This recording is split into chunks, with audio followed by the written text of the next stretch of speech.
let's start this off. What's up, everybody? I got what's up, Kraken? What's up, Divanovich, Red Ram, Josh? How we doing? I got Steven. Can't pronounce your last name, dude. Oh, Bezene. Bezene. Yep. From the Iron Lions here. He fought for years in Europe, actually, like on a European team. Eisen Luren? No, I can't do it. Can you do it? Oh, Eisen Luren? Iron Lions in German. Yeah. Which is super cool that you came and started that team in America. So that team is associated with an actual Euro club. So like that's super cool. That's the first that's happened. I'm doing good, Divanovich. Steve, how are you? You good? Yeah, I'm doing pretty good, man. That's Looking good. forward to this. My first time actually engaging in this online live streaming stuff. I mean, this is first time for me. Cool. It's not my first time, so Nayas USA. I don't think is Nayas part of the actual Nayas. I was not. Yeah. Oh well. Okay, we got two now. Look at this. Yeah. I'm out of touch. But I think you were first. more ahead than than them. I think they were right when we were getting started. I think they were getting started as well. But I think we, grew faster than them. So you guys have to fight for who's the best Euro affiliate. That'd be cool. Are you drinking anything? I'm drinking some Brockmans. Anybody who's drinking right now? I don't know how to say that Italian Pellegrini. Yeah, Pellegrini thing. All right, cool, good stuff. Anyway, welcome everybody. We're gonna get into a tea. What type of tea you got, Josh? Decaf. That's not good. Kraken, your bosses will not care if you have a drink on the work. You've told me about your coworkers. You can get away with anything. So yeah, we're before we get started, talking about your experiences in Europe and how it differs now that you've been out here and just sort of some of that. I'm gonna do my normal trash talk bullshit. We're gonna talk some trash, and then I'm gonna go over into the news. So today I'm gonna trash talk emo music because it's the worst, and I heard some today. And pop punk should die. If it doesn't have trombones, I don't want to hear it. No one needs to hear the same three chords. We've heard them for 20 to 30 years now. Emo's just shitty rip-off goth stuff where they couldn't figure out how to do the makeup, so they just did eyeliner. Get yourself some parachute pants and commit. Fucking commit or just don't do it. I don't want to fucking hear it. Parachute pants. Yeah, go full goth. If you're gonna go goth, go full goth. I don't want to do that weird dance where they're like, yeah. Cyber. I want some cyber rave bullshit in fucking 12-inch platforms. Got painted nails, right? I see you guys up there at the New Hampshire and above wearing painted nails. Yeah, man. A little bit. Mine's coming off right now. I don't. Oh, Eric was trying to show you guys up when he was here, with us, man, with his green painted toenails, man. I didn't even notice. I probably did and probably complimented on him. Nail painting is it makes you feel pretty, but like you don't have to do much. Like this is why I hate makeup. Like I would do makeup, but like I don't even have the energy to comb my hair or do my beard. Right? Like I can't I do this and it lasts for, 2 to 3 weeks before it starts to look shitty. Yeah. And then I probably should fix it, but then I don't for another 2 to 3 weeks. I just see this straight up confidence. Like, what are you gonna say before I put a falchion in your teeth? That's why Kat does it. Kat does it to troll some people, be like, yo, talk some shit about my manliness. I just feel like I just like looking pretty. That's cool, man. I just like looking pretty. Why would they be? Jesus, Josh, what are you doing? Well, what was he saying? What was Josh saying? I can't see. Kraken said I trash talk lactose intolerant people. Josh just goes, why would you be intolerant to people who are missing toes? Lactose intolerant? Like, I don't need this. I don't need this today. Valis, what's up, buddy? Oh man, Valis, you gotta. Mike's got a story to tell you at Rookie Rumble. It's gonna be good. Anyway, Steven, what do you have? What trash something. It can be something real, like you can talk some shit on some fighter. You can talk some shit on some team. You can talk some shit on the community as a whole, or something stupid like me, like emo music, or me as a person. Like, you can talk shit on me.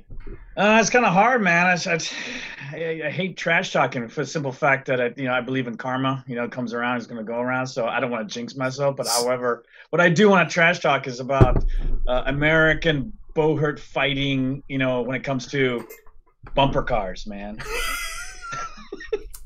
That's all I see in there is like a fucking bumper cars. Oh dude. Man, we're better than that. We're not. No. Some some stuff is good, but then it seems like just they go on full full R, man, in there and bumper cars. Like yeah, it's bad. It's bad. Yeah, but no, it's gotten better, man. But it was good to see it. At first from Europe. But it's you still got pockets of it. Oh yeah. And more now is new teams are springing up, but they aren't being able to connect with experienced fighters. So you're getting people who are just getting into armor, and like if you just get into armor without any fucking showing what you're doing, that's what I looked like my first year. It's terrible. It's probably what I still look like. Let's be real. All right, so with that out of the way, let's get into the news. Bohurt news. We had night fights at the Knights Hall over the weekend. Let's see. I didn't write down the results because I'm an idiot, so I'm going to see if I can just do them off the top of my head. We had Gavin versus Xander. Xander's first time fighting. Xander pulled out the victory. Good job, Xander. I fought Kat. Kat smashed me because, of course. Brandon Ross fought Mikey Johnson. Johnson edged out a victory there. It was a close fight, a very good fight. Brian Durante and Dustin Gunnarsson had one of the best fights I've ever seen. Go watch it. It's on the Knights Hall archive right now. Brian Durante pulled that out fairly strongly. It was a pretty strong win. Marie fought Megan. Marie ended up winning that fight. Colton fought Caitlin. It was Colton's first fight. Colton got a W. I'm probably missing somebody. I'm sorry, but that's all I got. Chuck! Oh my god, that's right. The Valis Tony Greatsword fight. Oh my god, go watch that too. That fight was amazing. Chuck Valis has finally he's broken his losing streak. He's on the board with a W. Good job.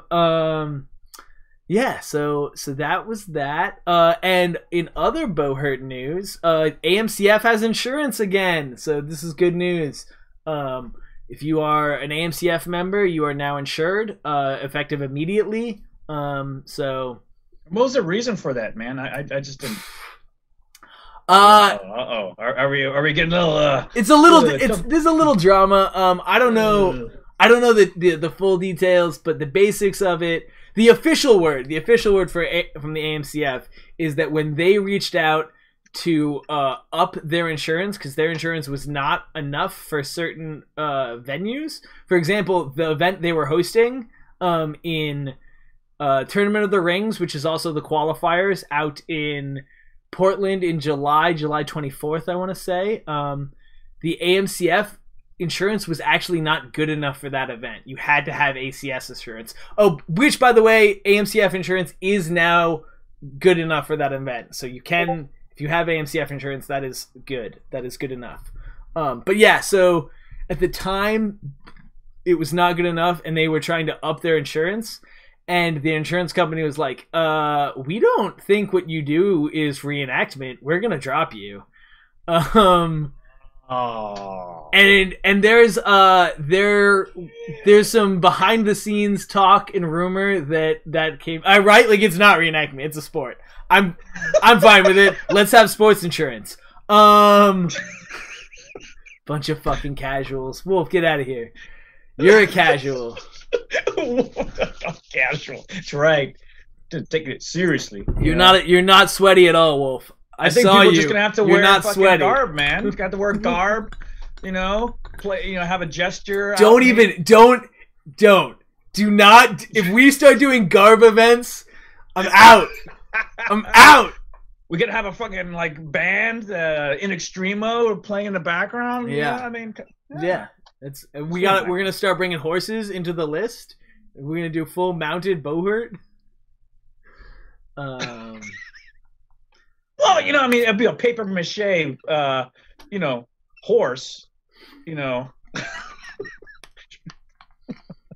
wrapped around the guy's body, Chris, I don't think I wore a garb at Blood and Steel. The Ren Fair that we did at the last Blood and Steel. I wasn't at the last Blood and Steel, and the one before, I'm pretty sure I just put on my tights, fought, and then had my back broken, and then left. Dude, this dude hit me with this. He has this. I can't believe it's a real weapon. It looks like fucking Cloud's sword from FF7. Like it's like this wave on a stick. It looks. There's no way it's real, but it's like 3 foot like of a flamberge. No, it's not, because it's like a flamberge, but like this wide. Yeah. Oh no. And then on a 3-foot pole. Well, maybe it's his interpretations of what he's looking at in the manuscript. What's up, Tears Warriors? He bought it. No, he saw some fucking weapon maker, and he was like, I want that. And he got it. And the first like few times he fought with it, it wasn't that bad. Then like he finally dialed in on how to make it work on this event, and our team was just getting annihilated, and I'm holding a dude on the rail. I'm not really paying attention because I'm just trying to handle my dude, and the guy comes up behind me and just I feel the impact, and like I'm on the ground yelling. I don't remember yelling. I remember like being on the ground like, what happened? And it was from a back shot. Like my body just convulsed. I went out. It was crazy. It's crazy. Like a horse killing sword. Yeah, it's some sort of glaive. I don't think it's a historical weapon, but maybe. Historical weapons are weird. It could be. Who knows, man? But like, it's a big ass sword with clouds on it. It's Kraken. Get out of here. All right. Let's get into this though. That was Bohurt news. No, you forgot one. They're doing that experiment. Oh my god! I did forget. Holy shit! That was so cool. That was cool. Thank you. I have to agree with you, man. Thank you. Do you want to talk about it? Do you want me to talk about it? No, I mean I didn't get to see. I was just getting ready to go into work when I was looking at it, and I was like, oh fuck yeah, that's awesome. I mean, there's flat rails. Yeah, there's certain points within the list you can exit and enter. From the write up I saw, right? So what we're talking about, it was St. Petersburg. I forget the name of the tournament. HMB did an experimental tournament with the rules that have been like rumored to be coming out for a while. The flat top rail, so you can't reach over it. Subs like during a round. That's what you were talking about, coming in and out. And then also you could touch the ground with one hand during a throw. So like, you know how we've all seen someone throw and then like push themselves back up, and we're like, that's sketchy, and sometimes the refs are like, no, and then other times the refs are like, yeah, that's fine. They gave it like an official ruling where it's 2 hands no good, 1 hand good, which I love, because now we have you know that you can put a hand to support yourself, which will help against suicides. It allows you to be a little bit more aggressive on your throws. And there's a clear delineation of what is good and what isn't good, which I didn't feel like there was, at least in the way the refs called it. I think it was written clearly, but the refs calling was not. But yeah, so the write-up that they did said that the one-handed on the ground and the flat top with the rail, everyone loved those things. In particular, the marshals and the fighters all love the flat top rail. And backing up my theory that no rail fighting no rail hooking is more exciting, it dropped round times by 30%. So yeah, it did. It sure did. Yep. So that's what's up? Me, I'm right. Alex, wherever you're at, see, I'm right, motherfucker. Rail grabbing slows down fights. It's boring. And HMB solved it. And like now I have one thing that I can hate about on HMB, which is their their authenticity, which supposedly I was told today. Larry said the authenticity committee has published their documents, and so that you can go out there and like this is what they're working off of. That their sources are out there, and I didn't see it. But like, if that's true, I don't think I have any more complaints. I think I might be pro HMB. Yeah, this might have happened. I may no longer hate HMB. Team No Railsies. What's up, Gavin? How you doing? What's up? So yeah, that was that. Thank you for bringing it up. That was so cool. Yeah, my pleasure, man. I was like, whoa. I was just. Yeah, I can't wait for the video from that, like the real video from that tournament to come out. So real grabbing is for casual. Alex, you're crazy. All right, so let's get into this real topic. So a little bit about you. Who are you, and how'd you find fighting? I'm Stephen Besney. I've been fighting since 2013. I wouldn't call 2013 like real serious fighting. It was more of getting my shit together, finding a local team, which there wasn't when I was there, and then figuring out what Bohurt was, and then engaging in in my first tournament, which was a total fucking disaster. No, it wasn't a disaster. I think it was okay. It was kind of like it was a deciding factor if I wanted to actually pursue it because it was borrowed armor. All right. So anyways, so I mean, honestly, and being in Europe, with my job, allowed me to, to really get into it there and to start it there, So it really provided me a unique opportunity to, to fight with the Europeans, and which is now, I mean, when I look back at it and when I'm here, I'm glad I did it because it was a huge privilege to do so. Not many fighters in the United States have that opportunity unless you work for a company or you work for the U.S. government and that you're there. I think you're the one. I don't. Are there any other U.S. fighters in the? I think there's. Jeff and I fought on the same team. Okay. So to get started with how I got started, I've been tracking this Bohurt thing since 2009. But it was predominantly and it was on YouTube. Yeah, I've just been tracking since 2009. It's just been in the East, for the most part. So it wasn't until the early 2013. Can I pause real quick? Pardon? How did you in 2009? How did you find it? Like on YouTube, what were you looking for? Yeah. On YouTube, it was just one of those. Hey, you might be interested in this because I was just looking up some sort of European type music that was more in the form of, and you'll see that in Europe, where you got these modern bands playing old medieval tunes. Yeah. So that's what I was looking for, and then boom, Garmana came up, and then it was attached to a video that the Russians had made, and it was in this fucking castle, but it looked like it was in a moat, and he had these two lines of teams just going at it, and they had this music of Garmana in the background, and then I was like, what the, just looking at their weapons, and I was like, oh shit, these guys are steel and they're hitting each other. I didn't know if it was I don't know what kind of steel it was, or if it was just foam weapons or whatnot, because they were just really going on. So that kind of hooked me on. So I started researching more and more, and I kind of found out that it was a sport that was played in Europe. And it hadn't really gotten to the West. I mean, to the point where it hadn't even funneled, westward, to France and England and whatnot. Oh shit! Until maybe 2011, 2012 is when it started to see migrate its way to Western Europe. So I mean, when I was told I was going to go, I had a job opportunity and I was going to go to Germany. That's when I decided, hey, I'm going to look up this shit and I'm going to try to. Just look at it and see if it's for me, and then I'm gonna either embrace it or not, and say, hey, I'll just go to tournaments and be a supporter because it looked cool. It looked cool enough in order to kind of participate in some sort of capacity. So 2013 happened, man, and I was there. I reached out to the local club there in and around southern Germany, Stuttgart area. Strasbourg, near the border. There was no team. Everyone watching this, dude, it was definitely knows where that is because we all, as Americans, know geography very well. It's uh, it's like on the border of France, on the southern part. Cool.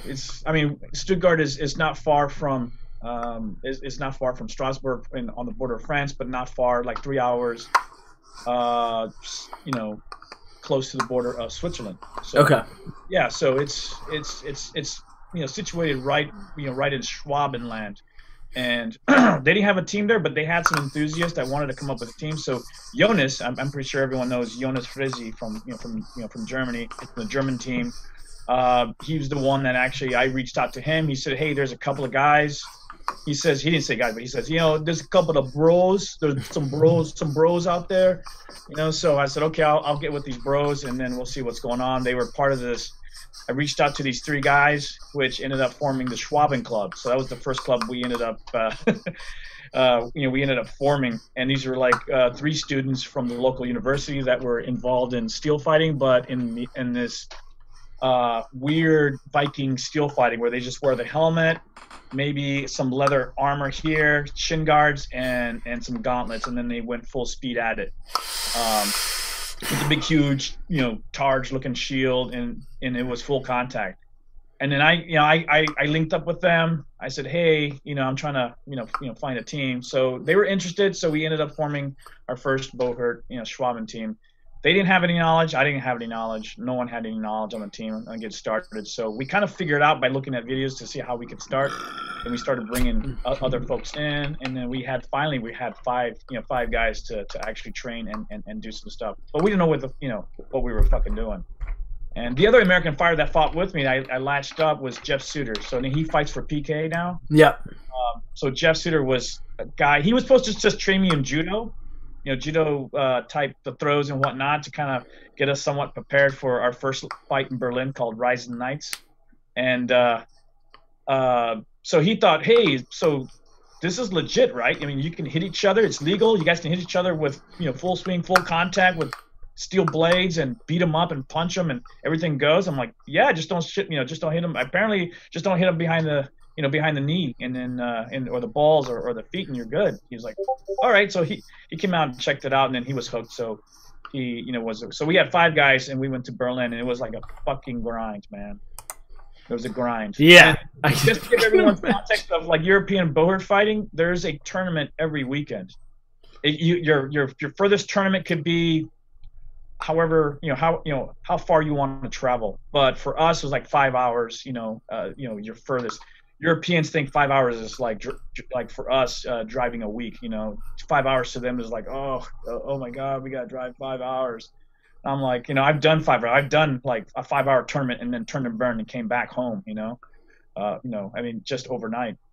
But yeah, that was our first tournament, and we got our asses handed to us. We didn't know what we were doing. We just went out there kind of like we talked about, bumper cars, man, just engaging people. Hell, Jeff was attacking, one of our teammates. He got all into it, and he was fucking hitting our teammate, and teammate was like, hey man, I'm on your fucking team.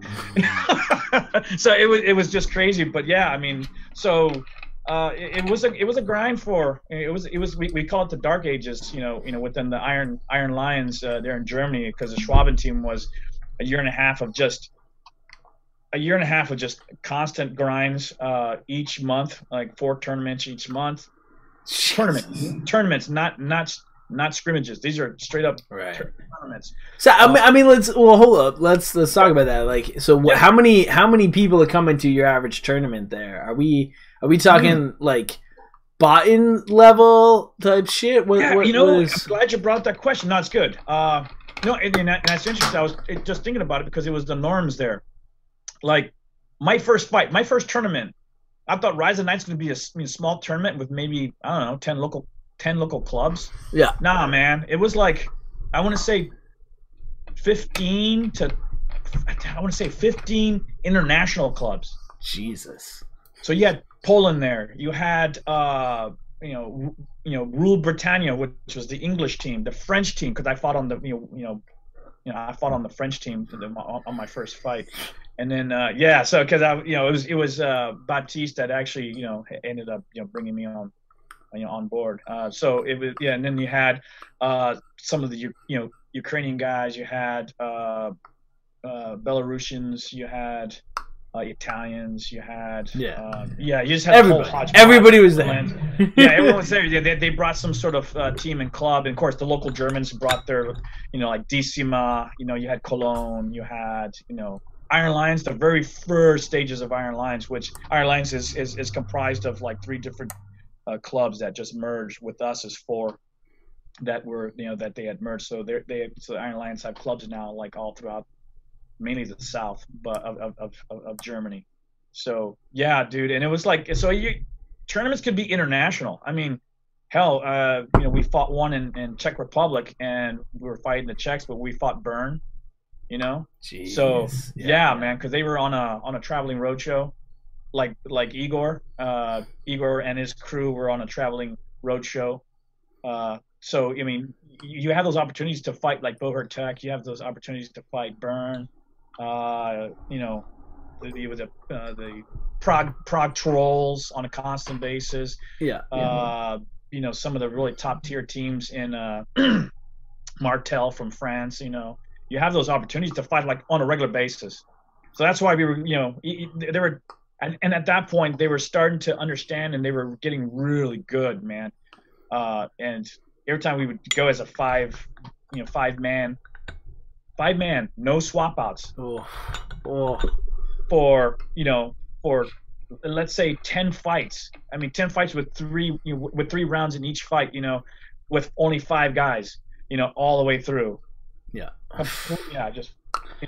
I lose every fucking fight with all of us on the ground, for a year and a half, morale was it's hard to struggle through when that's happening. And this was before or after you hooked up with the Iron Lions?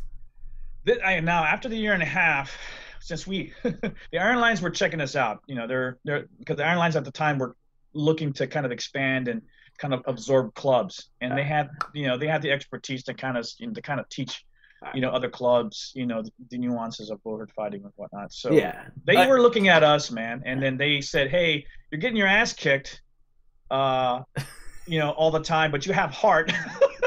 You're getting up and you're getting in there. You're still, you showed up for a year and a half and getting your ass kicked. I guess we'll help you out. So said, hey, come out and try out for Iron Lions. We invite you. We're like, okay. So we went and we went on our first tournament with them for the tryout because we had 3 terms to try out. On our first one, we saw their fucking spread and layout, and we were like, this is legit. They had a support network. They had like 30 dudes there. Fresh come in and out. They had they had a huge encampment. You just got to just lay there and you had these fraus just bring you, bringing you water and towels. We're like, fuck, this is great. So that was like, man, we got to do good, Jeff. Me and Jeff were like, and the other guys were like, yeah, we got to fucking do extremely good so they can adopt us into their, club. So on the 3rd, they finally said, they gave us our tabards, and the ceremony, we were all proud. We smoked a cigar, dumped Papa's rum, and, everything is history from then, man. And then we did a grind, but then it was like, okay, now they were showing us all of the stuff that we would have wanted to know a year and a half ago is now starting to like, okay, now they're sharing their inside game on how they do things. And that's when it was like, it was hard. It was hard. I think we talked about it when you came down. It was hard to kind of, get rid of those bad habits, and bad habits. Man. I want to go a little bit into that more, especially at what you guys are doing with the Iron Lions. What you were doing, and then what Josh is doing with the academy there, because I think it's very good stuff. But before that, I want to go back to what you're saying about. Oh well, first off, no, I'm not sanding something, Chris. This is a massage ball that I'm trying to not die with. So yeah, that's what's happening. I'm not also jacking off under the camera, Gavin. I see you there. But yeah, so Chris says sounds like my old LARP schedule, and as a guy who knows a little bit about LARP season is a thing in America, right? So opens in springtime, goes to fall, and then you have one or two events over the winter. Is there like a season for Bohurt in Europe? No, it's all year long. That every weekend all year long. Yeah, because the mentality is it's not the weather, it's the individual. If you're dressed like it's like in summer clothes in winter and you're cold, it's not the weather, it's you. So you dress appropriately, you know, if it's outside or inside. But we would do all of the fights during the summer. Yeah, you know, summer all the way up to like fall, outside next to castles. They were always next to castles because the owners of those castles, you know, wanted some sort of like revenue stream for people to come out to see their grounds in the castle, blah blah blah. So they would always have the list outside in sand, and and there was some sort of like market if it was Oktoberfest or whatnot. You always would have some sort of crowd there, a lot of crowd that would that would always be watching. And then when it came winter and shitty weather, then they would do the tournaments inside gymnasiums. So and then of course tournaments over there did not go for a day. They would go for maybe 2 to 3 days, right, depending on how many teams showed up and or registered, because that included pro fights and duels as well. So right. So that, speaking of the castles and stuff, right? Like, this is one of the things that gets debated a lot in American scene, is how much the history matters for this. Yeah. And we as Americans are a little bit more insulated from the world's view on it. So I ran a survey every year for the North American fighters to try to figure out what their view on, and it seems like most people kind of like that armor and is authentic, but for the most part it's like, like, I don't want elves, I don't want Mad Max, but like, do you look like a knight? Kinda. All right. Is that so? What's Europe's view on that from your take? What's your take on how the Euros feel about the historical element, about the like you said, like, you guys had like a fucking tent. Like, is that like a big thing? Is the Ren festival a big thing out there? Yeah, it was. It's interesting because I've never been to a Ren fair in especially in Germany or in Europe, but right, in Germany per se, never. They call them, medieval fairs. Yeah. Okay. And the medieval fairs are from a time frame. That's how Germans follow rules, and when you say the medieval fair, the Germans are going to say from this time to that time. Damn. You better not show up like in Mad Max leather with fucking BDSM shit, right, or a Klingon or a fairy. People would look at you like you're all fucked up, So right, yeah, because those people. So that whole ambiance, even with some clubs like the Cologne Club and Decima Club, the Decima Club. There's expectations of what your armor should look like. Iron Lines was not so, as long as you meet H&B or IMCF, one of those two requirements. They didn't really care too much. But we did train in shoes as well. Like here, I see a lot of people in fucking steel toe boots, like work boots and stuff like that. Yeah. That shit's that one gets me, because like that's an equipment issue. Like, I don't care how your equipment fits authenticity, if it fits a safety requirements and it's not cheating. But that's cheating, right? Like, if you're walking in steel toe boots and I'm wearing fucking 14th century leather shoes, you're fucking cheating. Fuck you. Yeah, there was some purist over there in Europe, when it came to, let's say, armor and shoes and even tabards and everything, where some clubs had it like down packed to where they didn't have rubber soles. They would put metal type cleats on the bottom. Yeah. So, which was very historical. So there's some clubs that are like, in order to join, you have to try out, and then when you were brought in as part of their club, then it was okay. Then it was the type of armor that was expected for you to have, and it can't be mixed or anything like that. So, but that's kind of on a club by club basis. So there's some there's some sort of bro clubs that kind of just whatever gets you in, and then there's some other like historical clubs where there's some historical. The Germans are really more into the historical stuff, like Prague Trolls from the Czech Republic. Yeah, those guys are all fucking. Oh my god, man! Great fighters, great, but they were like trash. Perfect. It's my new favorite team. It's my new favorite team. Oh, dude. Oh man, they were just.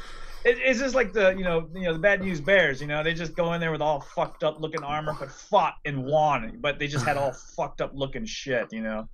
It was just it was ugly armor. It was just fucked up. I love it for them. I know. I feel great for them. But they went in there anyways. But they were fucking awesome fighters, man. I mean, they were still awesome fighters. Yeah, they fight in Bohurt Prime and everything, man. Yeah. No, the Prague Trolls they are actually in fact one of my favorite teams to watch, and now even more so. Julie, thank you for the heads. I don't know what you just put in that jar, and I still don't know what to do when it gets filled up. But like. I'll take a shot or something. Everyone should take a shot when the jar gets filled up. I don't know. Hopefully you have alcohol, because otherwise it'll be really hard to do without it. Anyway, yeah. One of the things you were talking about is there's crowds constantly. So, but how many of these things you said like. It was at an October festival or an Oktoberfest market or whatever. So how often they say try hard seemed appropriate? That's Alex right there then. You dropped a bunch of Alexes in my fucking Alex is the try hard because when he met Paul, he was wearing these fucking red contact lenses. Yeah. And Paul was like, "You're a fucking try hard." And Alex called him a fucking casual. So also Paul is now officially a casual. It's casual fighter. Sorry, it's official. It happened. Oh, Paul. That guy. Paul's great. I love that guy. But yeah. Thanks for the rip cheer. Are you asking me to die, Chris? I don't know what's going on.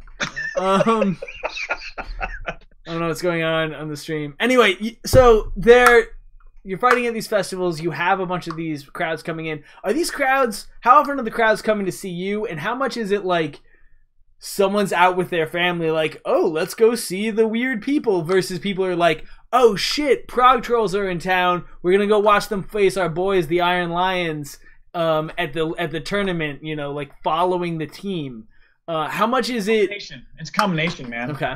Combination of those that, hey, maybe to see them fight, supporters, maybe people that want to get some insight on how they fight, just to kind of update their skills and techniques. Or there's just some who are out with families. It's a festival and they see this stuff and they're like, shit. So they just park themselves and then they fight. And a lot of these events,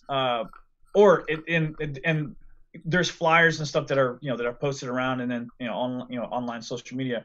So you'll have people that know about it and they've seen it before, or they've heard about it, or they've seen it on YouTube and they really want to check it out in person. So they go there, right?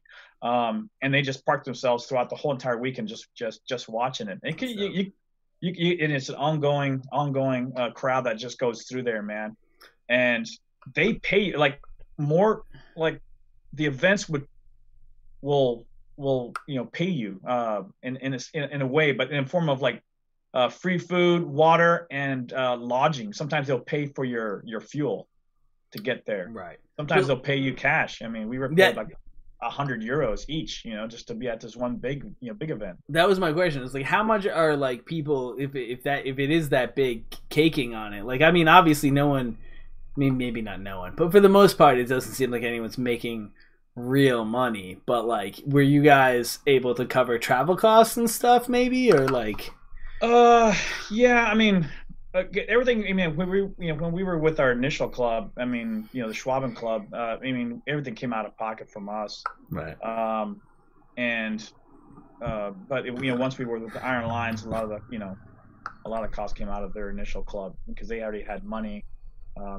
And if we wanted to donate some, then we would do so. But usually everything was cost. I mean, they would figure it all out before we would even show up, to these, Nice. to these events, man. That's But yeah, crazy. it was, yeah. I mean, it was like that, and even inside too, man. Where they, I mean, even inside the gymnasiums, I mean, while we were having these big tournaments, man, you had like all these merchants, with I never had any problems getting armor, and anywhere of these tournaments. They always had some sort of huge amount of like armor stands and stuff like that. You can always oh shit, my shoes don't meet period specs. You can go to the booth and then buy yourself some right there and there, and you're like, okay, just slip them on, you're good to go. Or you need to buy some roundels or chin strap or whatever it might be. You always had some there, and they always always would serve alcohol, and then you get more crowds in drinking alcohol. And next thing you know, I mean, always had some really good cheers and support. Yeah, So just of course. love violence, man. Yeah.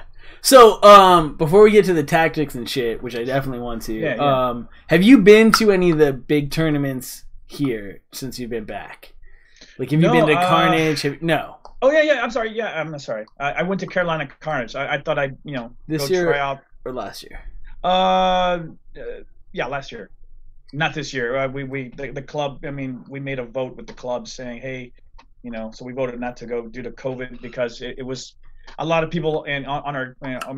On our club had they had travel restrictions. They had a bunch of stuff that were going against them, and of course there's some other requirements that we kind of just took a vote as a club as a whole. We just decided not to go. It'll be more beneficial just to try out, maybe next year. But no, I went last year. I only did long sword and sword and shield, and I got second in sword and shield. Nice. Yeah. Nice. I wanted to do a little bit of duels because I didn't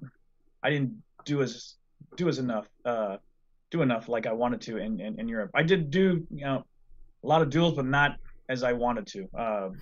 It was more Bohurt. I mean, it was more 5 versus 5, 10, and the 10s, and then the at the time the 21s. Yeah.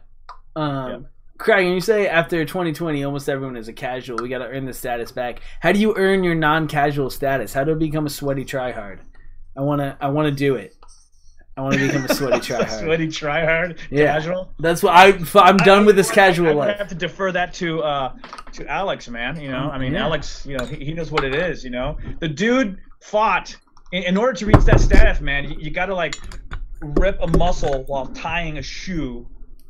You got to be able to fight with the with the shield strapped to your and ratchet strapped around your body, and be able to grapple within the cage and throw people around. And I don't know that I'm ever going to be able to curl enough to tear my bicep, so that's clearly just not happening. Damn it.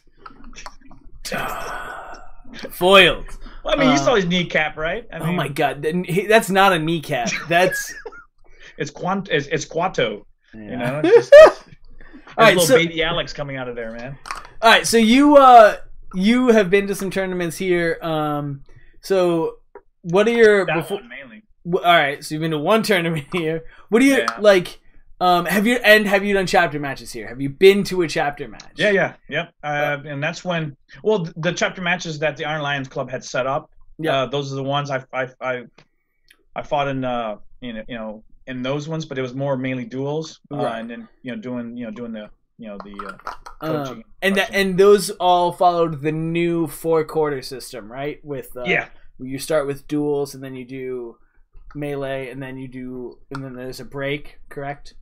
Yeah. Cool. All right. So if you wanted what in the chat, Kraken was like, I don't know, man, you don't believe in stretching, so I wouldn't put it past you talking about pulling a bicep. Dude, yeah, but I just don't, like, I don't have muscle, bro. Like, there's nothing there. Like, it's not gonna... Have you seen Alex? That dude is, like, one muscle. That's it. Like, there's... Oh, yeah, happy Pride. We got Pride flags going in. He has so much muscle in his back, it was making his back numb. Yeah, he's. I don't even understand how that's a human. How many torn groins will it take to be a sweaty tryhard? Great question, Chris. Because I have 3. I defer that. I always defer that to Alex. Alex, tell me how to be a tryhard. Get in here. Oh, he said play some Dark Souls. I'm out. No, that game ate my soul. Speaking of souls. Anyway, so what are your thoughts I mean, you've talked about what it was in Europe, and you've talked about what it was like. So, Yeah. Are there any thoughts besides the stuff that you've sort of said that like struck you on what's different here? Yeah. No, absolutely. I mean, after the year and a half, of course, the insight and all the instruction came being part of Iron Lines, and that kind of gave us like, oh, okay, got it. But then trying to absorb that knowledge was kind of, because it was just, it was hard to kind of stay, the jobs that you were given, the lanes you were given, and there was protocols that were set that you couldn't, go out of those parameters, man. It was just hard, it's just because you want to get in there, you see an opportunity, you just want to charge, or you want to, it just in so Alex and they were just, we get yelled at all the time, it's just like, to the point where if you weren't following instructions, they would just sit your ass out on the bench, man. All right, so let's talk about that. Like, so what they have when they pulled you in, they were like, this is what you want. They had lanes, you were saying, on what you're supposed to play and where you're supposed to go.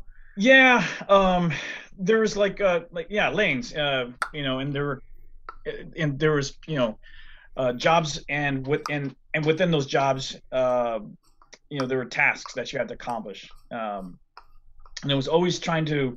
And it was all teamwork. There was no individual fighters in there. It was all teamwork. Everyone had a job, and if everyone did their job, within those parameters and those corridors, pushing up the list, it was inevitable that you were gonna, win as a team versus individual or sporadic type of, not techniques, but what do you call it? I'm just blanking out now. Where you just have these sporadic pushes. You're thinking that you're gonna cause chaos or catch them off guard, blah blah blah. But a well-lubed, trained team that understands all of that, you're not gonna catch them off guard or anything. They're just gonna absorb you up and then lay you down to sleep. So it was hard, man. I'm not gonna say it was easy. It was really hard because I had to. Even though I know that my left flank is just collapsing, but I had to stay at my fucking corridor and my job, and I'm seeing my right side just go away, and I'm like, fuck. But I couldn't go in a system. I had to stay there, Yeah. And that's just the way it was. Then once the team got synced, then my left flank just stopped, stop falling, and it was just, we kept on pushing, so it was just hard, but we had to climb up. There was like Iron Lines, 4, 3, 2, and 1. By the time I left, I was like on Iron Lines 2. Jeff surpassed me. He was on Iron Lines 1. So but yeah, because you got to demonstrate that you understand the game before you're kind of tiered up into the other ranks. So yeah, no, it was hard, but yeah, it's like two of the two 1-2s, and each one has has their task, and each one has their corridors. So each one, their main task is to support each other and then clear their lanes. And once their lanes are cleared, whoever gets there first, that lane supports will go ahead and clear it. Assist the other side and then clear that too. Right. But that pivot is there trying to look for those opportunities to catch either people off guard, cross check them, or cause chaos. I think that's the person that does have the task of causing chaos, to catch people off guard, or having them to kind of look at another way, so that so they can have that opportunity to take that person down. So it's that, but they call them tanks. Here they have I guess here in the States they have a different way of calling them, but you have your they call them panzers. You have your heavy panzer, light panzer, and then you have your kind of like your reconnaissance type guy who's always up and out and move, shoot, and communicate type thing. But they call them panzers. Oh yeah, you're definitely gonna be a panzer. No, you're not panzer. You're this weapon, and then you're that. It was like, okay, but you were given task, and that was wait. The Panzer is the one on the rail, or yeah. Okay, so there's I don't know if if you follow sort of the meta conversation going on in the U.S. right now, but a bunch of people have been talking about how there is no such thing as a tank, and which I completely disagree with, and I'm glad to hear the Euros. The Germans disagree with it. But yeah, that's it's very interesting that like not only do they have two tanks, they have your light tank and your fast and your heavy tank. Yeah, and those and one tank is I mean the medium tank kind of supports the the heavy tank. Right. Yeah, he's kind of like your supporting fires, and then that's how they push up on the flanks. And then you got your middle pivot guy, as what we call him here, and the wild card, and just he kind of just looks for the opportunities. He can the one that can charge to the back and just look for that opportunity. Maybe hopefully somebody can be distracted to follow him. It's just, and it's a lot of those undisciplined fighters that see that and they just run to it like squirrel and then run. The next thing you know, they just fall into their trap and it's like then they fall. So yeah, that was hit. But we would do it over and over and over and over and over and over. We would do it. I think what we call here in there too was like team dynamics, but theirs was like club dynamics. We would do it once a quarter there because getting everyone together so that we can do these. But it was a whole like 4 days of dynamics, of club dynamics. We had a whole 4 day out in this woods, and we would set everything up there. So did you ever train or / know about the training that the German national team did, or was it just clubs? Like this club is gonna rep and this club's gonna rep and that's it? Yeah, no, I mean we would we would get together. They would announce like a couple of times right before the major let's say like at the HMB international tournament, if we were gonna do like the bigger fights, and then that's when we would go and show up and try to do those fights. And then of course the clubs would determine which clubs would be what based on if there were stronger fighters, and then we would they would say, okay, yeah, we want these clubs to do the 21s or the 50s or whatever, the 15s, we want these clubs to be with us to do these bigger fights. Okay, so determine which ones.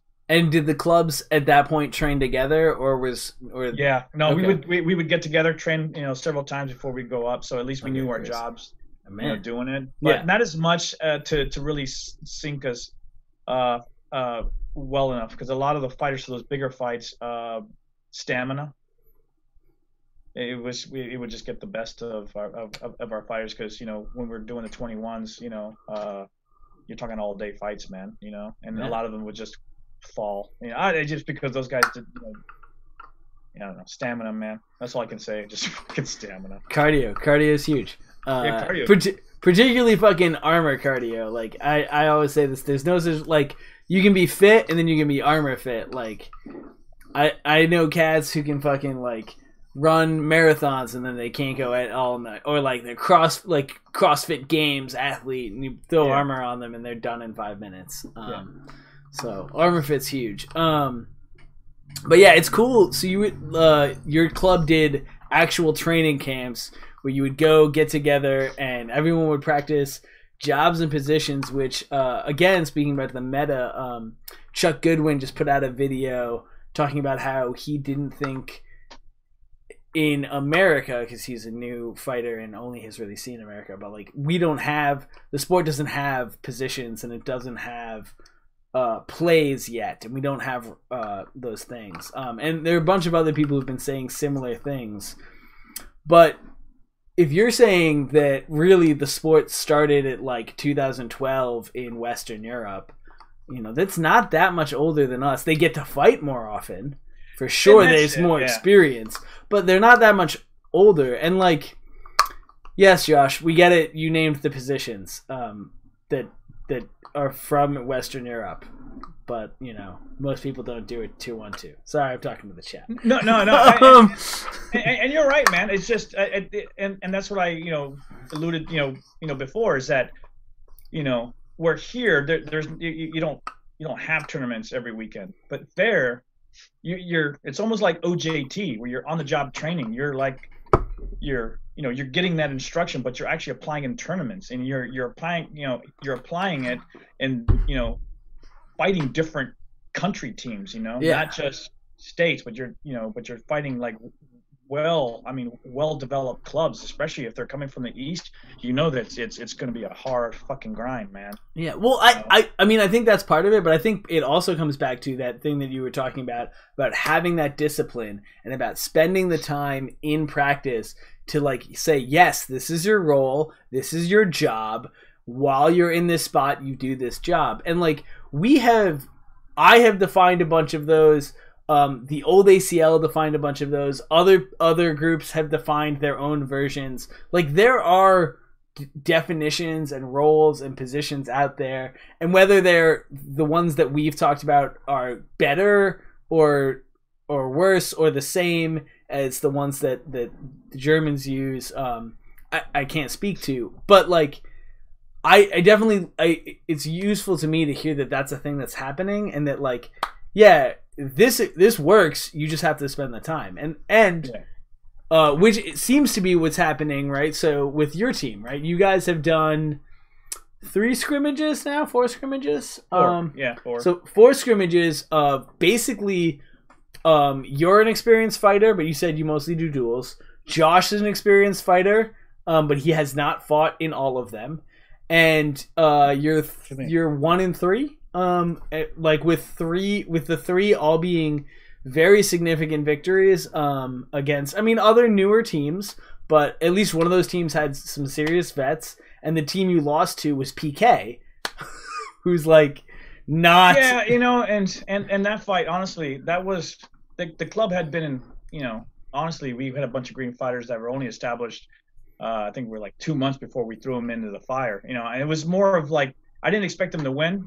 I wanted to see how they held up, you know, and that was my whole assessment, because when I approached this whole thing, I just, you know, was the first team dynamics to get them synced up to the best that they can before they went out. But however, it was to actually show them what their jobs were going to be. And it was like, you know, well received by, you know, a lot of the club members, because they were like, well, I mean, you know, this is something completely different from what I was, you know, expecting. So anyways, but I also had a glide path for them. You know, I wasn't expecting them to win, you know, tournaments or you know, scrimmages or whatnot, and not until a certain time. You know, Right. And then that's based on stats, based on a lot of things. You know, but by January, I was like, yep, they're synced and they're ready for, you know, for engagement. So that's why I went ahead and you know, Josh and I were talking. I'm like, look, you know, in order to fill in the void, let's do this thing that you call club, you know, chapter matches. You know, so he laid it out. I'm like, that's fucking perfect. I go, that's perfect. Let's reach out to all these clubs. Let's do a scrimmage, you know, and that will give us, you know, experience. And that's what I was needing. Now that was part of the next, you know, line of assessments is experience. Get them list experience, you know, and then kind of, you know, gauge it from there. So, but yeah, no, they were chomping at the bit, and I knew it was like, okay, yeah, they're ready. So by then, now if we go back to PK, you know, it's gonna be a good fight, man. And it's the point where, you know, it probably won't work out for them, you know. Nice. Yeah.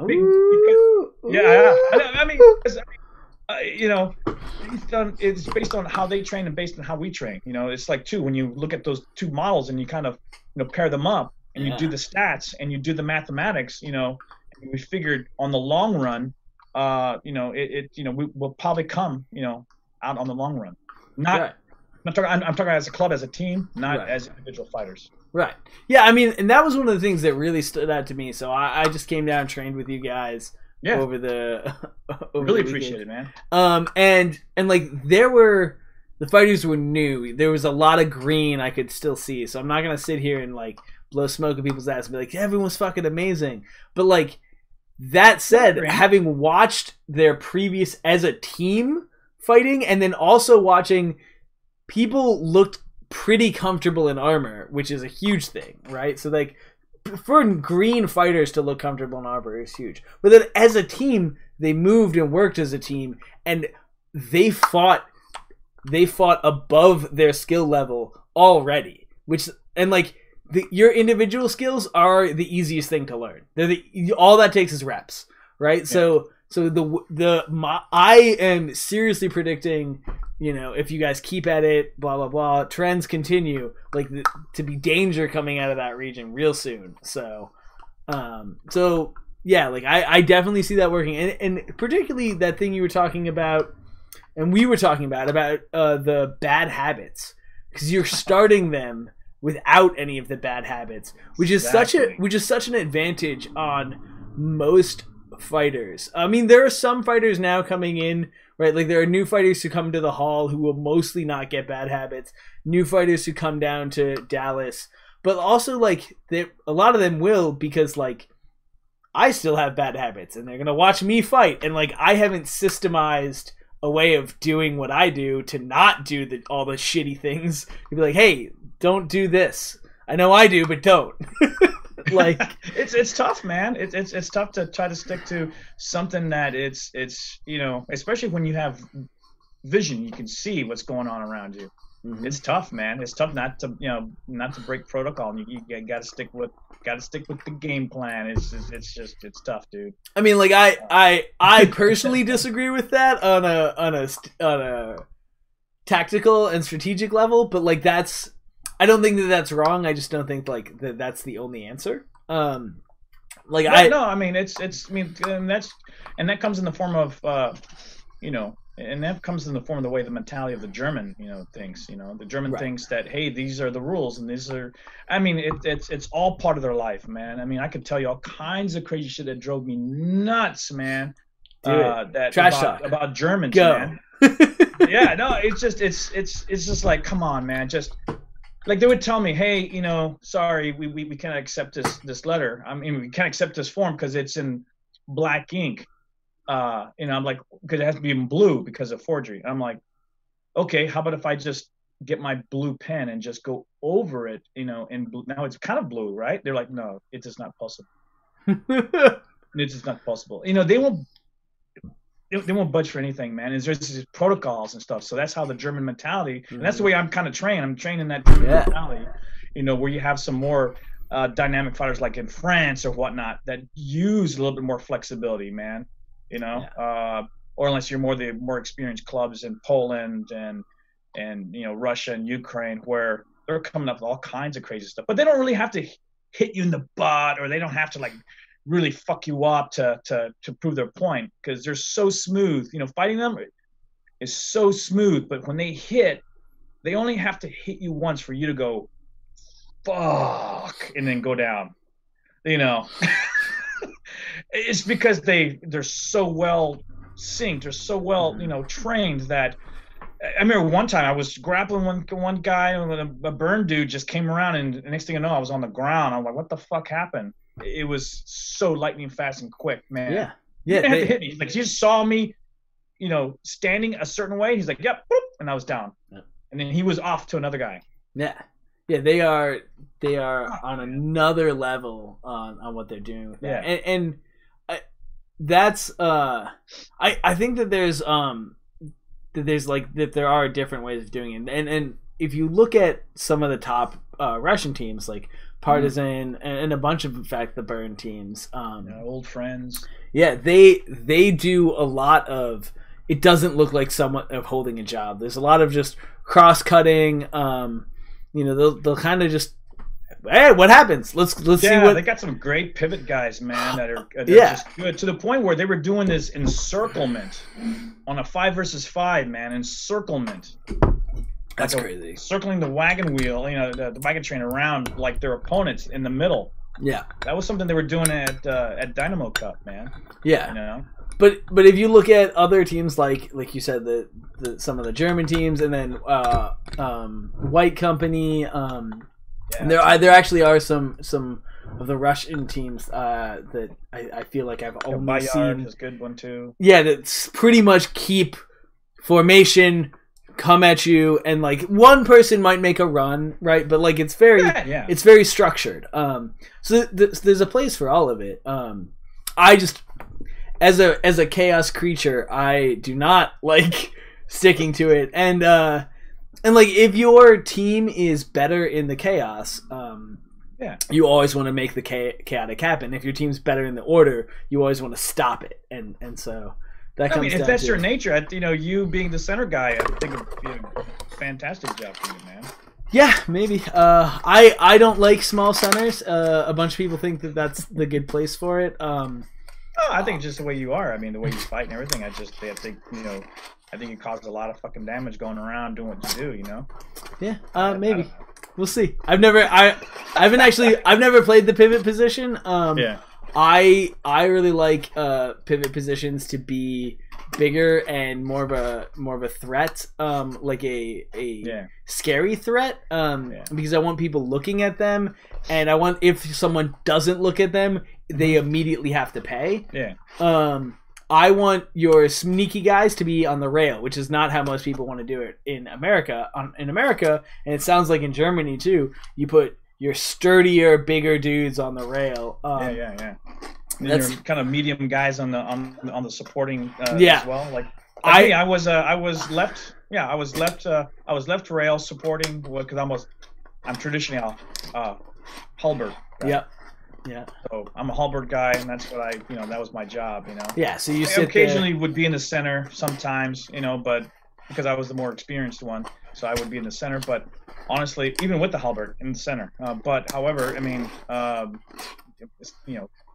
left rail, supporting with my halberd. That was my main job. Yeah. The support from the halberd there from the halberd is like. Yeah, that's classic too, man. Classic fun position. Yep. Julie wants to talk about women fighters overseas. What's up, Brandon? How you doing? Sure. We had on the Iron Lions one. I mean, we have Melanie Graf, which she's a world champion. So great, man. But I say, man, they take it. They take it like a sports. They take it really seriously. They really like. They train. Actually, you know what? A lot of the other clubs will form some sort of like German national, female team, and they all train together, so they all know each other. They all, will do their own training if they're going to train like the international as an all women's team, and they're very good. There's a lot of women there tend to do. When I was leaving, they were doing melees, but it was 3 versus 3s, and then now I think they do 5s. But then there it was the 3 versus 3s. But they did a lot of duels and pro fights. When I was, because when I went to tournaments, I fought females. When it came to duels, it was just a mix. Oh wow. Interesting. Yeah, Melanie Graf kicked my ass. She fucking mopped just mopped me all over the fucking ground, man. Nice. That good. It's interesting. The women's pro fight has been is a newer sort of accepted here. Though I mean the pro fight in general wasn't very big in America until recently, but like for the most part it seemed like women's pro fights weren't really there. We had duels a lot because sometimes that would be all we would have. For women, because it just didn't have enough to do melee. But yeah, so that's interesting that that was kind of a big thing there. Especially pro fights. Towards the middle, so it was like more of duels, and then towards my middle tenure, in Germany was then it started adding pro fights, and then that's when they started to get into 3 versus 3s, and by the time it was on its way, well developed for the 5s, and then I left, and then I think that's the standard is 5s. But do you know if physically fit females out there, man? I mean, well, honestly, it's not the food there in Europe, but mainly in Germany. The food there was considered it was way. It's because the Germans don't allow certain items in food content, like certain ingredients and whatnot, like preservatives. You don't find that shit there. So and they're just the crowd is different. Like here that the average fighters are kind of older. In Germany, the female fighters. Let's say female fighters were really young, man, like mid-20s maybe. Yeah, jeez. Mid-20s. Yeah. I mean, me, I'm 49. I was, when I started out, I was considered ancient, over there. They just thought I was in there for a death wish. So a lot of the female fighters are real young, physically fit, and then they're going to gyms. They're doing all of this CrossFit type stuff with kettlebells, and so they're really physically fit already. And then they get into it. They just learn. They're getting trained. They go to these workshops. There's a lot of workshops in Europe where you can actually go to, and Ukolov is teaching this workshop, for like 4 days straight. So you're like, oh shit, I want to go, to this place to get some initial training. So a lot of them are getting training from some high caliber, fighters. So when they come back and, they keep on training those techniques that they've learned. So, when they go into tournaments, they're really climbing quick. So there were some really, really, really good female fighters, man. Do you know how well the idea of women fighting is received there? Like, I know in here there's a bunch of dudes who are like, I don't want to share the list with a woman because I don't want to hit a woman. And then there's also the refs here are super overprotective of women fighters. And that's been my experience at IMCF, but just there's a lot stricter calling, and there's also fewer people who come out and watch the women fighting. So I don't know if you have an experience of that in Germany, if that was similar, or if you didn't notice, or if whatever. We've had a female fight on our men's team. Yeah. And so no one never said there's no gender specific unless they announce that because of the female fighters want to do, they want to, fight female, versus female team. Then, right. But other than that, I mean, it's like, hey, you want to fight on our, fight on the Iron Lines 1 or 2 or 3. I mean, we've had, like I said, we've had a female, fight with us just because she opted to do so. I mean, because if not, she was not going to fight, until there was more female fighters, on board. So she just fought with the men's, Sometimes that's what you got to do. Yeah. Brandon, what's up? How was practice? I'm sorry I couldn't make it. I had to help my landlord flip a tractor. So I don't know. I lost my train of thought. Yeah, we're going over techniques, and then we went into just the training aspect of it, and what I'm trying to bring over here and give, because I didn't honestly I didn't want to. And Josh, Josh reached out to me last year around earlier in the right after COVID hit. He reached out to me so we can kind of. I told him I'd go out there and see what he had, just to kind of gauge it. But you know what? Honestly, it was something that. Honestly, it's something that that we have here that usually, that actually, those type of clubs, those beginning clubs don't have, and let's say in Germany, they don't have like this.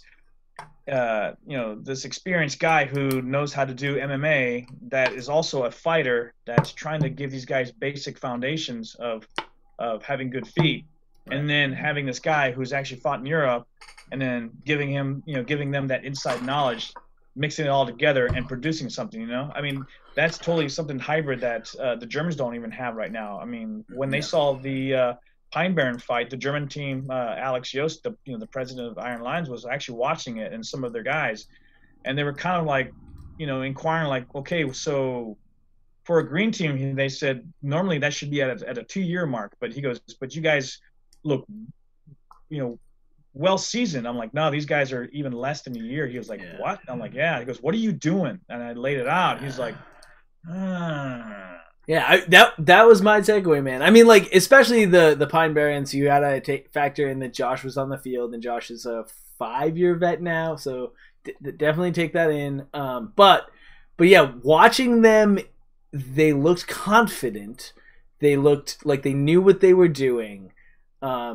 And they executed the thing you said. They did their jobs. They executed the thing they were supposed to do a lot of the time, and that's huge. To the point of when I came down and watched, I was a little surprised, being like, oh right, these are green fighters, and then I'm being like, oh right, they're actually green fighters. They are, like, all of them, other than Josh and I and Damian. Damian's fought a little bit, but even he's told me that he considers himself a green fighter because he didn't do not near as much melees. He did a lot of duels. And there isn't that much fighting in South America. There just isn't. Yeah. Nah, I think it's only a couple of places. That's for my tracking. Argentina and Brazil, I think. And that's it. So yeah, man. I mean, it's definitely these guys are not even a year old. There will be a year old starting in July. So I just wanted to give them, like, I didn't want them to feel what I felt when I started out for a year and a half of getting my ass kicked all over the fucking ground every fucking weekend. It sucked, man. I didn't want these guys to do that. I have this knowledge I wanted to pass to them.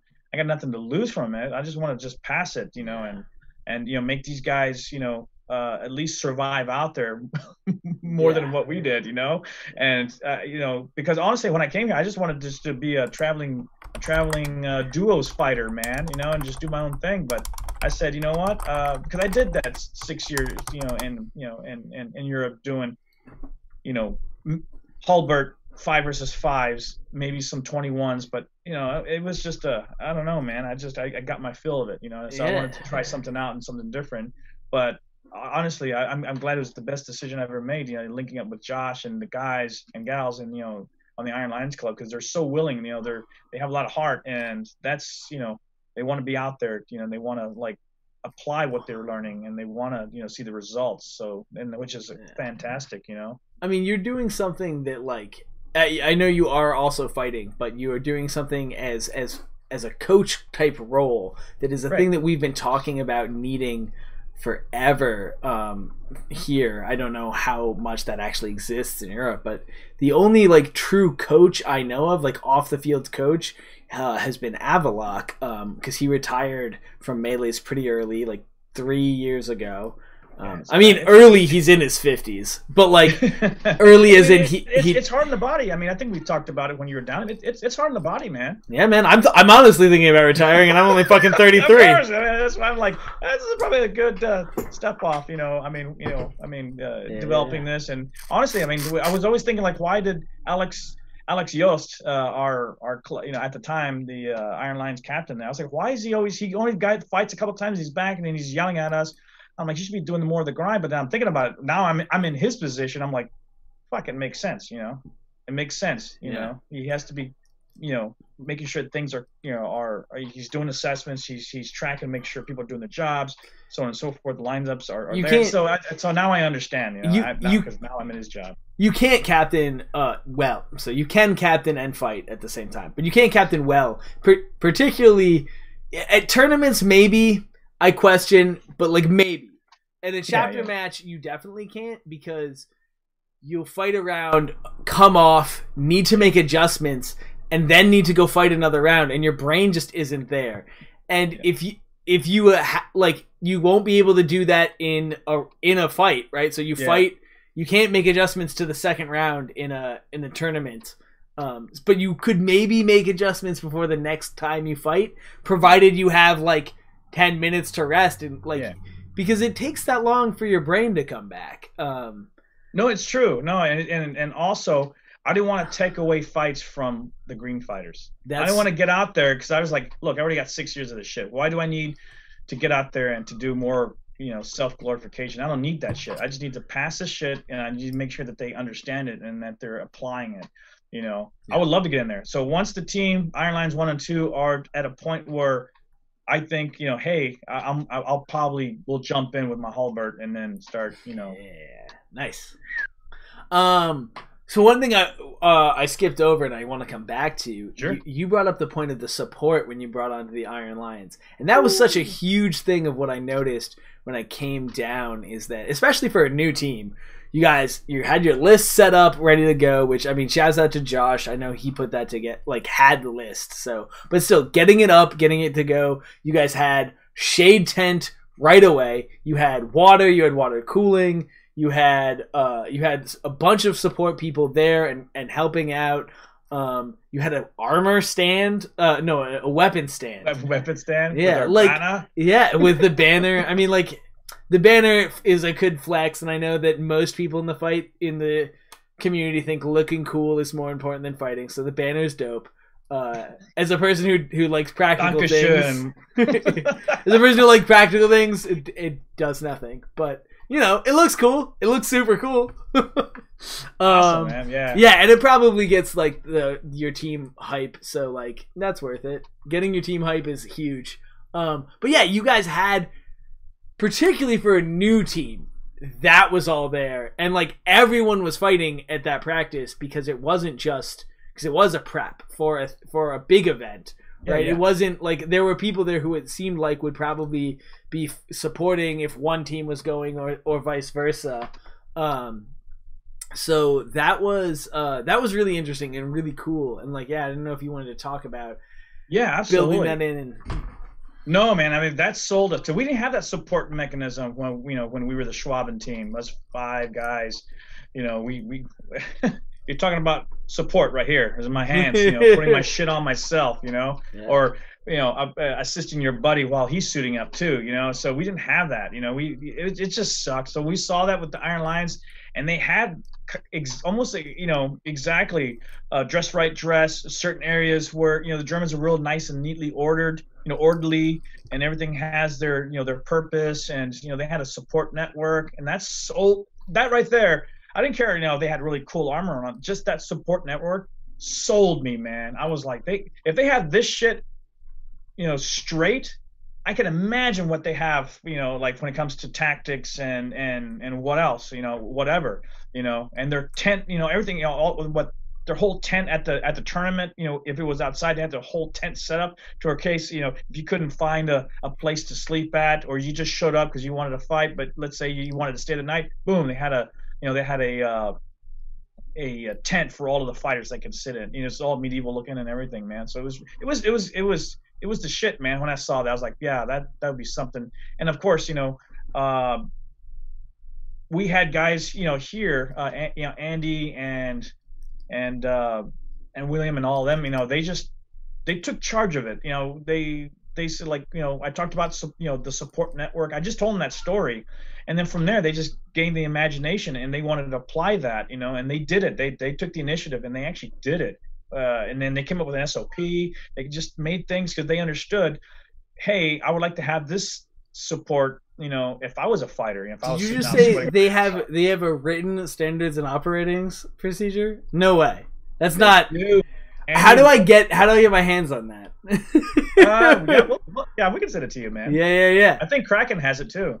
Kraken, you have that? You haven't shared it? I was at your house and you didn't share that with me. I mean, look at it, man. Look at me. We have Amber and everyone else. Look at, we got the Iron Line's bylaws where we're trying to be a 501c7 so we can get some tax exempt shit so that Uncle Sam's not taking our monies. That's some good shit. Also, which because to be a part of the club, you gotta have a uniform, right? And his uniform is armor, so it's tax write-off. Fuck. God damn. All right. Yeah, man. You're putting some shit together. This is crazy.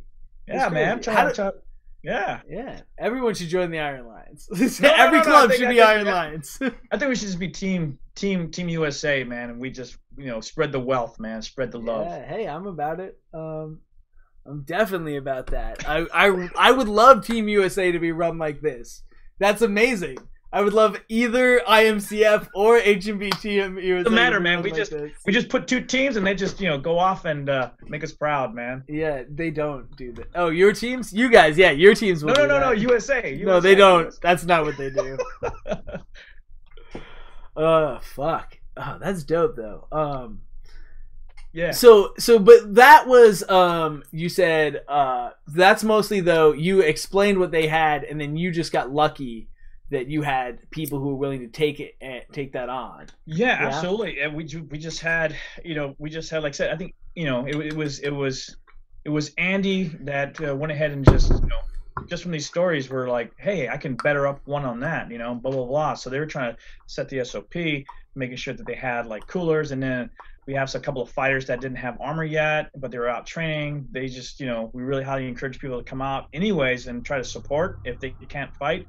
So they can kind of look at the fight. They can they can learn from it. Then on on the other hand, they can be a good supporter. I think in order to be a good fighter and a club member is also to be a good supporter. Yeah, huge. So yeah, I mean, like that's definitely one of the things that we've always done is like you do your time squiring, you do your time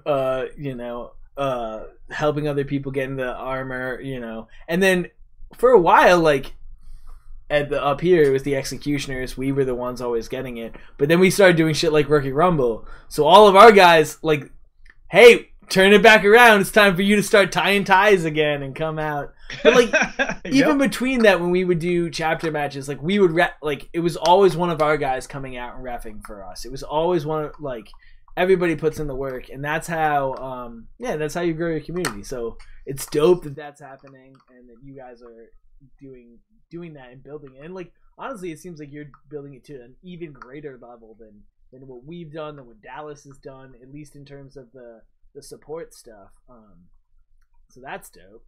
I'm definitely planning on stealing all of that and trying to push that onto Brandon, who's watching this. Brandon, did you see this shit?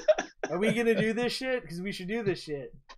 I think we had some sort of. I mean, to the point we had that cooling tent. Yeah, man. That was you had an AC. What the hell? I knew that we were talking about it, but I didn't think we would have that sucker there, man. Yeah. That was like a cooling tent. No, it's just it's good that when everyone comes together, like I said, it's not about the individual fighter. It's about the team, the club. Everyone works together, and when we work together, we're synced together, and then we can actually drive to push forward with hard fights, easy fights, but we all be able to to share that together. Those losses, those wins, and whatnot. Yeah. Is my volume low for anyone besides Julie? There you go. Am I good? Oh, I figured. I thought it was your little thing that goes. Oh no, this isn't actually a mic. I bought this fucking this headset to be a mic headset, and the mic has never worked. But I have an actual mic right here. I mean, Brandon, you don't have to write the regulations of the SOPs, though you can if you want to. But like, I was gonna say, just use the one that we have and let's just steal. Let's just steal it. Steal it, man. I mean, like, that's what Night Fights was. I stole I stole all of the IMCF rules and I stole UFC and I smashed them together, and that was Night Fight. Fucking cool. That's good, man. It's awesome. Yeah. So like, yeah. That's how it works. All right. Do you have anything else that you? I'm out of questions, kind of. But like, is there anything like in particular you really want to talk about the differences between what you saw, or things you want to bring, or things that you think that we have to offer that the Euros aren't doing that would be cool to see over there? I think you know what I mean. I like to bring whatever knowledge I have, but make it a hybrid version here, because we do have that. I think that's the beauty about America, is that we're able to think out of the box and actually kind of, look at the, the aspects of it and kind of bring out, even, the better, things out of it and make it even, greater, So I think, if we can do that, and if we can use what they're doing, look at it, and make it better, so when we go overseas again, then we can actually provide them something new and something radical that they will start scratching their head going, what the fuck just happened? Just taking their stuff but making a hybrid version and then make go it better. Forth, man. I love it. It sounds great. Yeah, man. I think that's because I think we traditionally as Americans, I think we have that flexibility to think out of the box and actually think quick and actually, apply things that will make it better. And because the Europeans sometimes are kind of stuck on the way things are supposed to, be, and sometimes it kind of hinders them a lot. I was like, why? That doesn't make any sense. Can you just do it this way? It's easier. But like, no, there's always, this is the way. I'm like, oh. Yeah. Come on, man. Yeah. Like, yeah. So I think we can definitely up one, but I think we just gonna have to come as a community, and I think that's a lot of things. That's one that's you know what? There you go. that's one topic that Josh and I talk about a lot is unity.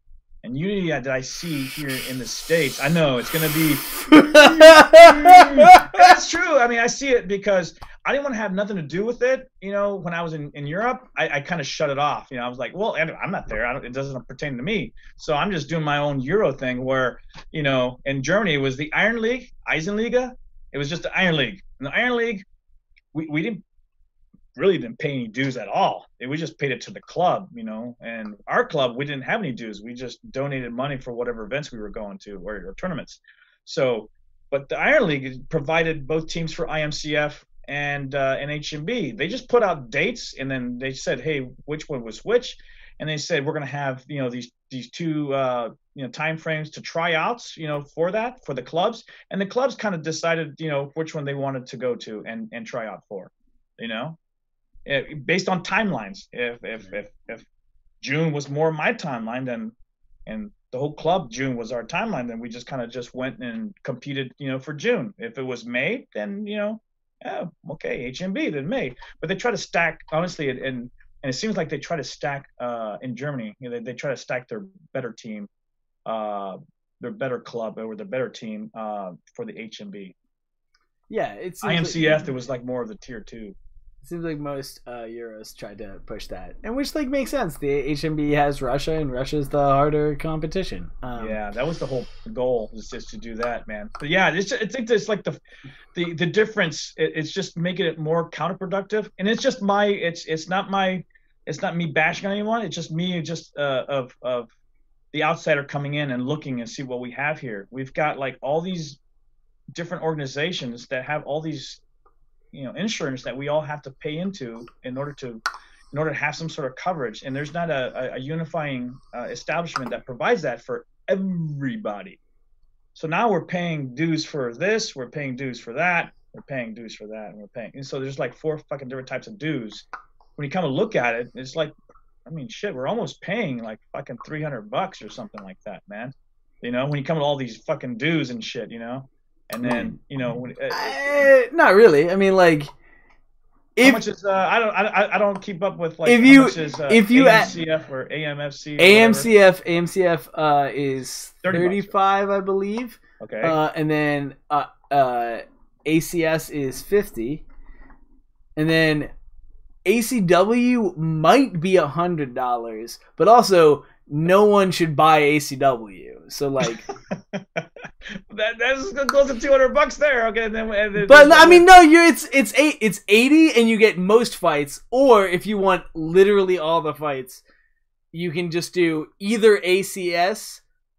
You can just do ACS and ACW and get all the fights, because AMCF says they'll take ACS. And we took it, and I'll take it a step forward. How come it can't just be like the American Iron League, and then it's a 501c7, and that it's a non-for-profit, and then it provides one insurance for all of the fighters nationwide, and it's the spokesman, and they look out for donors. I mean, they look out. Do you want the real answer on why we can't do it? Why? Why? Because there's a bunch of prideful motherfuckers who will never get out of their fucking way. That's why we can't do it. Because people are fucking assholes. Like, what's that mean with the Italian guy that? Yeah, like you're not wrong that it would be great to pull that, but I mean, I disagree that we should have one org do everything. I think we should have different orgs do different things. I think AMCF should try and take over HMB and IMCF repping. I don't think we should have an HMB USA. I think that's stupid. No, I think we should. AMCF should handle under it. Under that organization, they have departments that have right. to that address that, and there we can actually make it like where it's a paid position and staff that handles all that shit for us. Sure, I mean theoretically you could end up doing it with the idea, the similar idea that you have like USA Soccer is under, I forget what the org is, but there's an org, and then there's one org that runs the national team and all of that, and the U17 teams, and then there's the MLS, which is another org that is under it but not under it, and then there's another league. I don't forget the other American league, but And then there's the U.S. Women's Soccer League, which is also under it but not under it. So like we could do something like that if people's pride could get out of the way.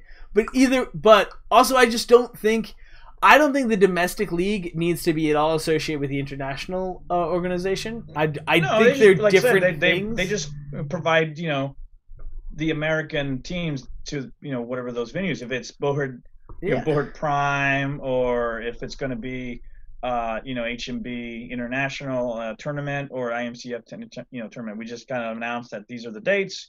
We have matches for those to kind of find out who's going to be representing, so on and so forth, and then so on and forth, man. Yeah, like I'm saying, if AMCF wanted, and not only if AMCF should take over hosting all of the tournaments to figure out HMB and IMCF. Furthermore, they should stop doing those tournaments. They should do team training because we don't do club training at a high enough level. Plus, clubs training just isn't as good. Like, there's no team that we have where adding a Brett to it wouldn't make the team better.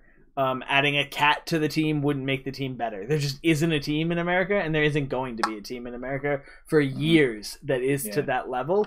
So instead of trying to put the club model, let's do a hybrid club model where you go, well, this core 5 is pretty good. Let's grab these 3 people who are good and we know work well with that 5, and you can figure that out. And you can figure that out by doing a team training and putting together. And if we did that instead of, say, 2 events a year where we try to run a tournament and have a bunch of teams fight as hard as they can and try to injure each other, maybe we could produce the best team possible. But it's just what every other it's just what every it's what every pro and college and national team does in every other sport. But maybe it doesn't work. I don't know.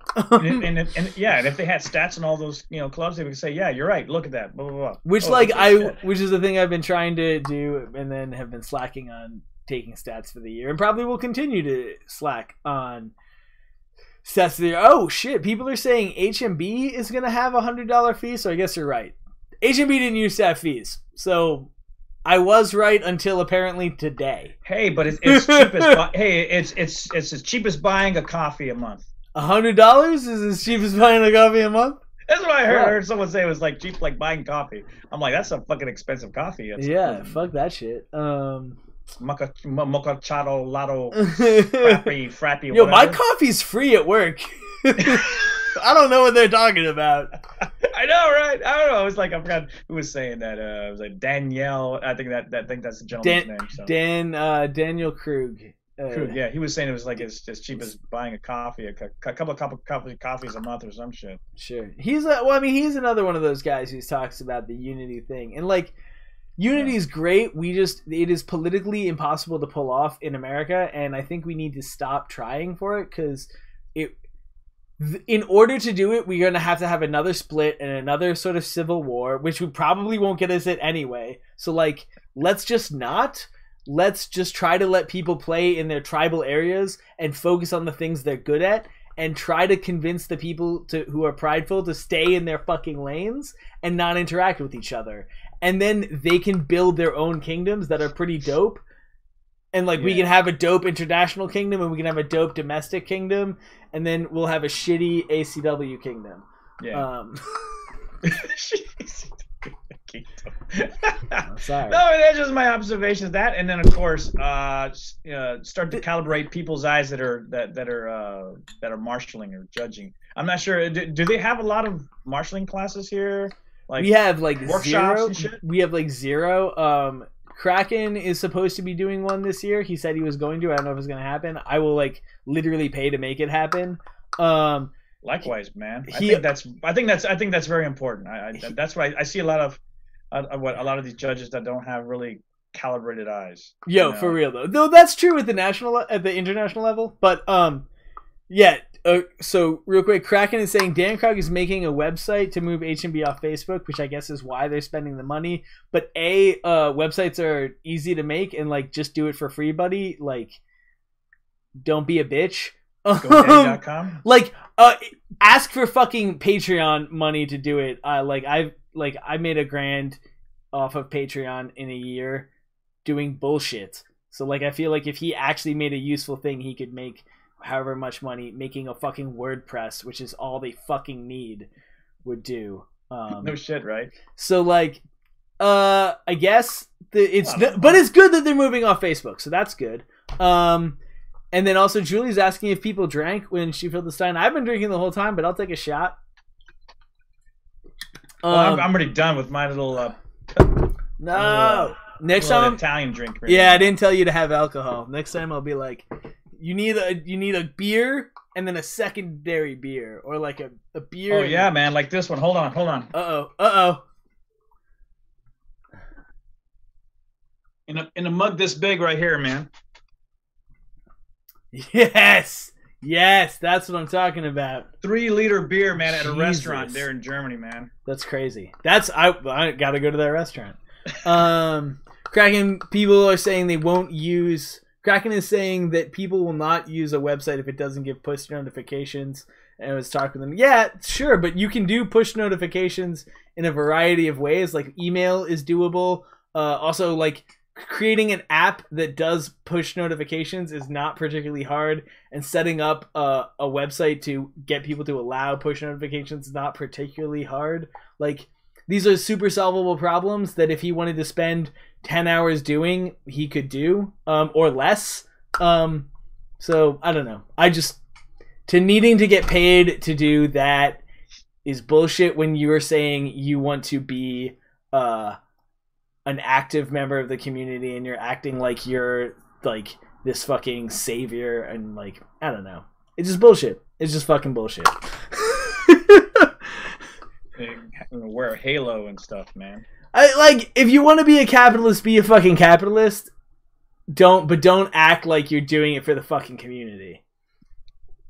Like, I want to make money, pay me shit. But like, also the shit I do for the community, I just do for free. And the shit that I want to get paid for, I'm like, yo, pay me. Like, yeah. I don't know. Should be a not-for-profit, man. Yeah. Not-for-profit. See all these not-for-profit organizations, they don't even support the fucking things that they fucking are intended for, man. A bunch of millionaire fucking non-for-profits, man. You know? Yeah, exactly. And like, that's the thing, is like, we can make I think actually there is a non-for-profit HMB but like, if not, you can make one. That'd be cool. You can make one and then let people fucking donate to pay for the fucking website. NFL's not-for-profit. What? NFL. Not-for-profit. Jesus. Who let that happen? Fuck you, government, for letting the NFL count as a goddamn not-for-profit. They're the richest not-for-profit, man. I guarantee that's not true. Fucking Bill and Melinda Gates, those motherfuckers, like, the Gates Foundation, that shit is fucking rich. To be a board member, get paid some money, man. Anyway, all right. It's an hour and 45. I feel like we've gone pretty good. Wow, yeah, pretty good. Yeah, man. Oh, last thing. Where do you want to see the Iron Lions go in the next couple of years? What's your goal? What's your vision for the club? Vision for the club, honestly,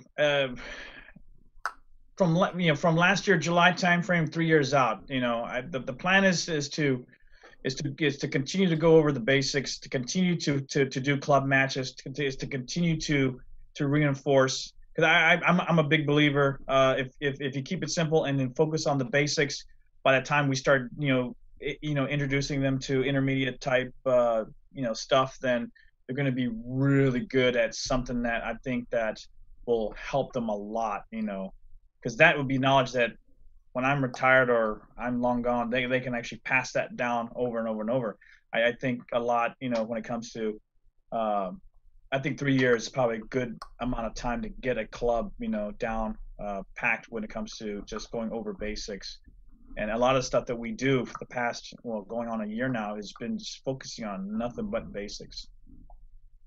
Nice. But we're doing it a lot. We're doing the basics over and over and over and over and over and over and over and over and over to their fucking dying. You can never do enough practice on the basics. I need to go back to my fucking basic 1-2 fucking 1-2 snap offside off after watching my fucking fight with Alex. So, all right. Cool, that's it. We're going to wrap up. We wrap up with a recommendation. Do you have something, or would you like me to go first? A recommendation? Yeah. I recommend we do more of these club matches, man. I'm a fan. More. We need more. Well, I mean, More that's happening. That's definitely happening. Kraken has fucking put together a great season for y'all. I know the Monarchs, my team. I just got drafted. Oh fuck, Bohurt News. There was a draft. I forgot that. Circling back to Bohurt News, the Knights all did a draft for the 3 teams. Breaking news. So there's new captains for like all the teams. Mikey's captain of the Monarchs. Tony D is the captain of the Dark Knights, and Curtis is the captain of the National Nightmares. If you don't know those names, you'll probably know them after this year, provided you pay attention to the chapter match season. The Monarchs are fucking stacked. Mikey managed to pick up Kat, myself, and Brian Duranty, so yikes. The Dark Knights have Chuck Vallis, Brandon Ross, and I wanted to say Logan, but that's wrong. I think Logan's no, it was Logan. Logan originally from Philly, so they're also pretty stacked. And the Nightmares have Curtis, who is injured, Chuck Goodwin, who's not, and then Al, who's a badass, and forget the last one they have. But anyway, so those teams are happening. There's new teams. Probably not looking good for the Nashua Nightmares because Al doesn't show up anymore and Curtis is injured. So it sucks to be Chuck Goodwin. I hope your back is feeling strong, buddy. But yeah, Mikey's looking for teams to fight with. So if you're looking for more chapter matches, hit up my boy Michael Johnson. He's looking to travel. Monarchs, I'll come down. I'll fight your boys. Awesome. Hey, that's we can great. Do it. I'll get with Kraken. So see, maybe we can sprinkle the Monarchs, throughout the schedule that we have. Yeah, sounds good. Sounds great. See, look at all these collaboration, man. Yeah. Woo! My recommendation is I forgot the name of it. I have it right here. Zongs. It's this massage. It's like a massage ball. So like I don't know if you guys do this, Got but tennis like elbows to work. Yeah. I got so I have fucking tendonitis everywhere. All my fucking joints are fucked, and I use a lacrosse ball to work my back, but like I can't really figure out how to work my tricep, my bicep, my forearm, all of these other places, like and really get in them. And then Alex Bear showed me these, and I've been doing it all day. It works real good. You can just like really get in there and really just work a specific muscle. So yeah, Zongs if you're fucked up. And yeah, Zongs. It's awesome, man. I definitely will look it up, man. You should. All right, that's the stream. Thank you, Steven, so much for being on. Thank you, everybody who tuned in. I just realized I don't come up with a training drill, so I'm sorry. I fucked up. I didn't do it. That's it. That's Excellent. It. We out. All right, brothers. Thanks a lot, man. Appreciate it. Enjoyed this. Thank you.